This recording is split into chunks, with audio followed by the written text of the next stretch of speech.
Now, whether you're an experienced skateboarder or just a beginner like me, one of the biggest things we all have in common is that we love progression. Now, I've only been skateboarding for less than a year, but in my opinion, in that short amount of time, I've made some really good progress. So I'm going to be sharing some of the habits that I've done throughout my skate progression journey that have helped me become a better skateboarder.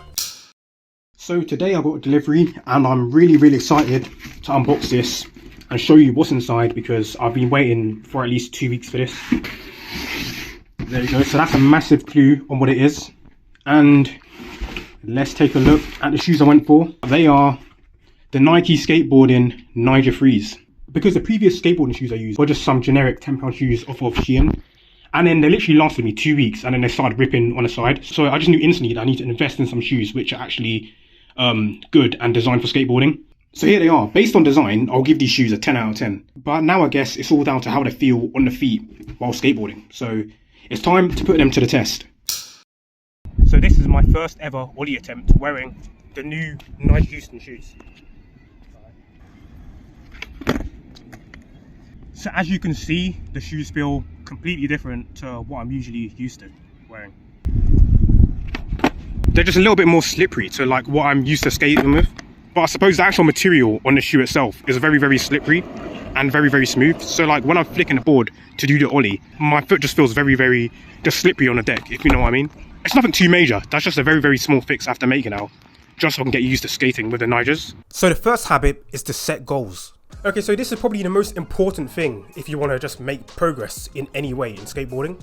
So what I recommend is to have a short-term goal and a long-term goal, because you have your sights set on something and you're just using that to motivate you to get in the skate park every day and just work towards it. Now, since we're on the topic of goals, I have one more big goal which I'm trying to achieve. So as you probably already know, June 21st is Go Skateboarding Day. And I've set myself a challenge, and that challenge is to successfully do a frontside 50-50 on a ledge. Now, I've been trying to do this trick for like such a long time, and it's just something that I just really can't get to grips of, which is why I've set a deadline of Go Skateboarding Day to try and achieve it. So by you watching this video, you are now joining me on this journey of me finally conquering the frontside 50-50 on a ledge.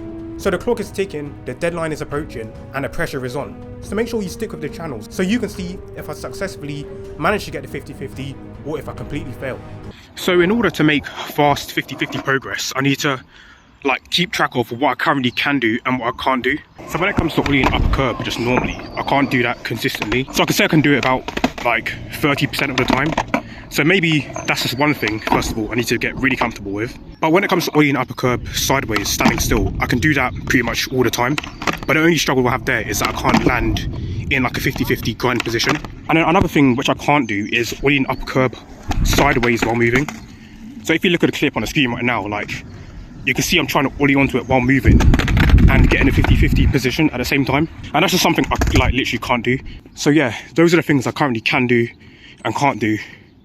Meaning the things that I can't do, I need to continue working on in order to get this frontside 50-50. The next habit is to kill the negativity. So let me explain what I mean by this. Because in my opinion, making skateboard progress is 50% physical and 50% mental. So if your mentality isn't in the right place, and then you're going to make much slower progress in skateboarding than you would if your mentality was much stronger. So for example, whenever you go for a skateboarding session, you just need to kill off all of the negative thoughts that you have and all of your limiting beliefs. Because for example, in my situation, I was sort of shy away from learning new things and just really pushing myself to the limit because I have this negative belief of just always thinking that I'm going to fall over and just get injured. So whenever I suppress those negative thoughts, and then I just have much better sessions, because by staying positive and just forgetting about all the negative things which are holding you back just really helps you to finally get yourself to the next level. Now, I said before how I'm not really consistent with ollieing up curbs. It's something I can do, but I can't do it every single time.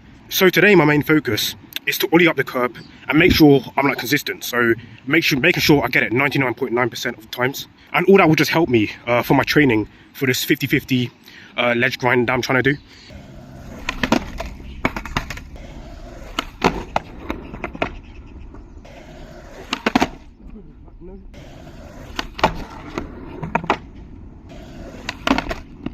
So a quick way how I like to measure my consistency is to attempt the trick 5 times. And then out of those 5 times, I just count how many times I've landed it. So just now, I attempted to ollie up the curb 5 times and I landed it twice. So now I'm going to try and do that another 5 times and I'm going to try and beat my score. So I got it 2 times last time. So now I'm trying to get it 3 times or higher. And then I just use that to like work out percentages of how consistent I am with tricks.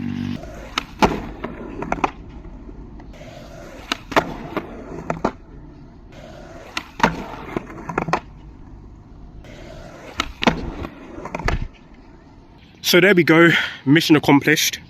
I took 5 attempts and I got it 5 times, which means as far as I'm concerned, my ollies up curbs are really consistent now and they're improving. I'm getting more comfortable, more confident with it. So yeah, I think I've had a really, really good session today. Next up is accountability. So probably the best and easiest way how you can keep yourself accountable to make sure you're always progressing, showing up in a skate park and just doing the best that you can is to find an accountability partner in another skateboarder. So this could be just a friend or just someone who you often meet at a skate park. And then you can have them keep you accountable for your progress. So for example, you can use them just to build up a bit of discipline in yourself, because if they're going skateboarding on that day, and then you can just join them and then you can go skateboarding with them, which means that in a way, they're keeping you accountable just to show up in a skate park and just work on some tricks. But another great way to find some accountability is to just post your progress online. Because obviously if you're watching this video and then you'll see like that's just something I've been doing like ever since I've started skateboarding. And by me holding myself accountable to make content consistently, and then it means I have no choice but to show up at a skate park whenever I have time and just work on my skateboarding. Which means that in my opinion, I think I've progressed a little bit faster like by posting stuff online than I would have if I didn't post anything online. Because if I didn't make promises to like put videos out like every so often, and then I'll probably just be sitting at home like not really taking skateboarding as seriously as I would, which means my progress would just be a lot slower. So the next thing that I'm going to work on for my 50-50 ledge grind progress is to really be comfortable with ollieing onto like a side of a curb or ollieing onto something sideways while standing still. Like I said, it's something I can do, so I'm comfortable in doing the actual ollie, but the only thing is I can't really get my trucks locked in so that it's in a reasonable position for a 50-50 grind. So that's what I'm going to work on now. I've watched a few videos about it, so I've educated myself on the subject, so now I just need to put it into practice.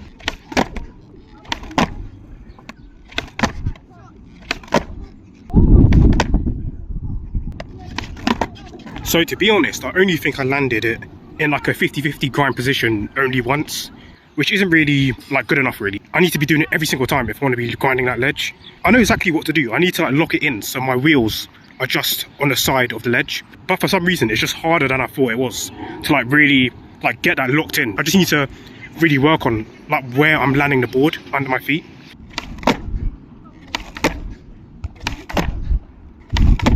It's really interesting actually, because like throughout my whole skateboarding progress, I've always worked on like getting my ollies higher, just working on the ollies in general, but I've never actually thought about where I'm landing. So I guess like the next thing in my progression is just to take more consideration into where my ollies are landing and just where I'm putting my feet on the board, like when I'm hitting the ground after an ollie. The next thing that I want to talk about is time. So people often make the excuse that they don't have enough time in a day to like get to the skate park and start skateboarding, or they say like they have too much commitments towards work or school, which means that they just don't have enough time in a day to just get on their skateboard and just do like anything. Because when I first started skateboarding, I sort of made those excuses to myself, but then gradually I realized that there's just always time in a day. Like even if it doesn't feel like it, like you can always find time somewhere. Because for example, if you just looked at the screen time on your phone, and then most of you out there will probably see that in the last 7 days, you've spent a few hours mindlessly scrolling on social media, such as TikTok, you know, Instagram, Snapchat. Like I used to be just like that. I would like come home from work and I'll just be like scrolling on Instagram, scrolling on like TikTok and stuff. And then I would complain and say that I don't have enough time in my day to skateboard. So the lesson there is that there's just always time. Just stop scrolling and start skateboarding. Just literally substitute like the instant gratification, like bad habit things which you're doing on a daily basis, and just use that to get outdoors and go and skateboard. So another day, which means another day of me practicing my 50-50s. So there's a lot to talk about here because I still have a lot of work to do with this trick. Because the thing is, I don't really think I'm really following through with my back foot, meaning that the majority of the time, the front trucks are getting up there, but the back trucks are not, which is causing the board to flip over, which we definitely don't want happening. Although eventually I did manage to get both trucks up the ledge, but the issue there is that I wasn't really landing on the board and it wasn't in a 50-50 grind position. Like I'm just not really sure how to do this all while moving, because standing still I have no issue with that, but when moving it's a whole different story. I think it's partly to do with me not fully committing to it, and obviously because I'm still very new to attempting this maneuver. So honestly, I just think I need to spend just more time doing this, just all day, every day, or just whenever I have the time. Because as they say, practice makes perfect. And finally, it's all about efficiency. This literally just means to plan your sessions beforehand, before you get into the skate park, because it's such a small habit which you can just build up. And by doing that, that can help you massively if you want to progress with skateboarding like much faster. Because by doing that, like you'll get into the skate park, you're knowing exactly what you want to work on, exactly like where you need improvement on, and exactly what you want to get out of this session. Which for me has saved me a lot of time in the skate park, because I literally just arrive, work on exactly what I wanted to work on, and then I'm ready to leave once I've accomplished my goal for that day. So just plan your sessions, be efficient with your time, and then if you do that for the majority of your sessions, you'll really notice a difference in how fast you're progressing over time. And if you haven't realized, all of these points which I spoke about throughout this video all fit into an acronym which is super easy to remember, because it's literally just the word skate. So hopefully you can go away from this video and you'll remember this acronym whenever you're going to your next skateboarding session, and hopefully this will help you to finally get to that next level and make some great progression on your skateboard.